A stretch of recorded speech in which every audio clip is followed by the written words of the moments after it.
Всем здорово! Сегодня я расскажу, как запустить у себя на компьютере чат GPT и пользоваться им без помех.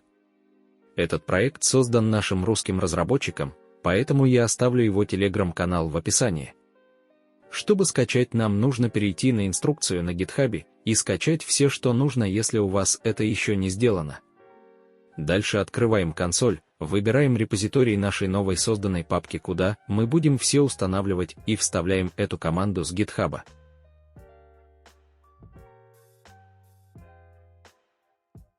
После скачивания нам нужно просто открыть файл start.bat.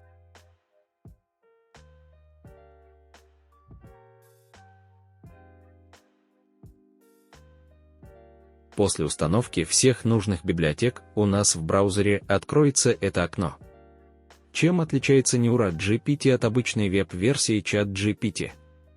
Вам не надо платить за токены или за подписку, чтобы пользоваться моделями OpenAI. Встроенный endpoint сервер, который позволяет вам пользоваться OpenAI API бесплатно и без регистрации аккаунта или API-ключа. Отсутствие модерации. То есть, так как вам не нужен аккаунт, вам не надо бояться, что вас забанят за использование джейлбрейков. Для теста я буду использоваться GPT 3.5 Turbo и вопросы из ЕГЭ по информатике, профильной математике и русскому языку. Также из функций есть сохранение истории диалогов и возможность их загрузки слэш.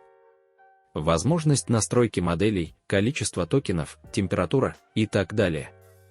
Анализ PDF-документов, нужен доступ к Chimera API, но у них пока что проблемы с работой. Возможность создания ссылки для внешнего доступа к чату. Использование результатов веб-поиска при создании ответа. Большое количество системных промптов и ролей, позволяющих тонко настроить чат GPT. Подробнее вы можете ознакомиться со всем функционалом и особенностями на GitHub. На задание из ЕГЭ GPT ответил неплохо, но допустил несколько ошибок. На этом все, спасибо за просмотр.